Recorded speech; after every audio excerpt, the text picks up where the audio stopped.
tower is just a shadow of its former self, but at least the buildings are still intact, not like in Rankine Springs.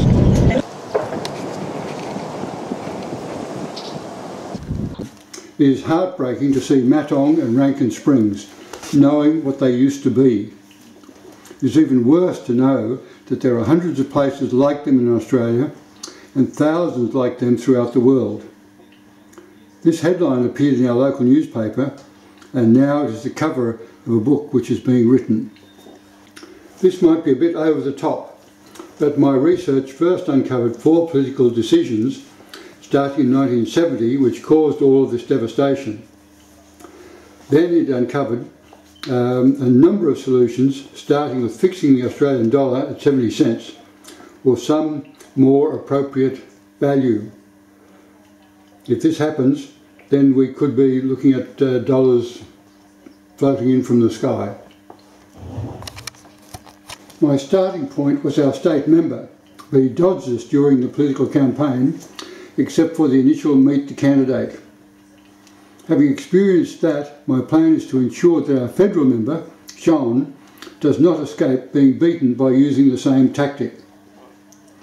With more than a year to go, and having one of Michael's assistants advising that there is no need for further communication between us, and with Michael not answering my 4 recent letters, I am issuing a challenge for a debate. My plan is for this to be the start of many. This one has 3 components. The head of the RBA, Reserve Bank of Australia, desperately wants the dollar to go down. It does not matter what he does, it stays up. That kills places like Matong and Rankine Springs. He is smart enough to know that a low dollar, which farmers can rely on it holding steady until they call for a change in either direction, could equate to dollars falling from the sky or some other suitable film clip in the next portion of the film. He is not smart enough to ask politicians to fix it at 70 cents. The Chinese manipulate, adjust their currency and see what it does for them.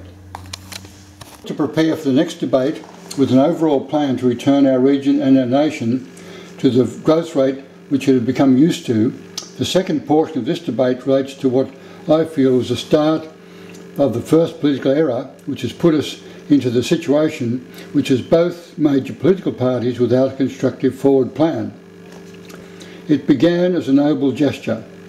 The developed countries of the world, who thought they would continue with the same high growth rate forever, decided to help the developing countries by lowering tariffs starting in 1970.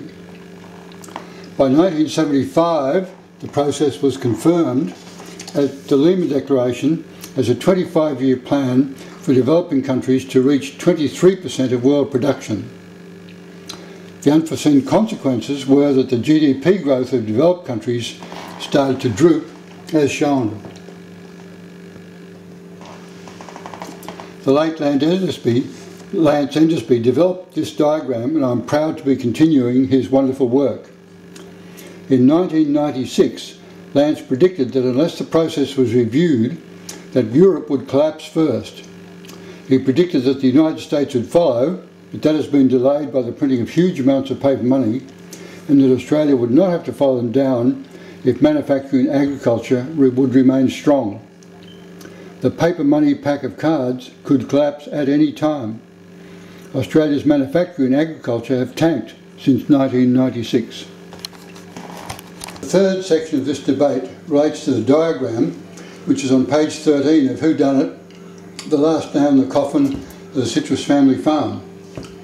When we had our only meeting of the last 3 years, we asked Michael how the inverse relationship of the 2 curves, lowering tariffs and compared to the exponentially increasing farm debt, could be reconciled.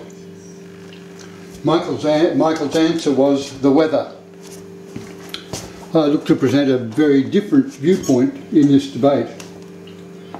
My contention is that Matong and Rankine Springs are not just microcosms of Australian country regions, but for the country regions of all developed countries.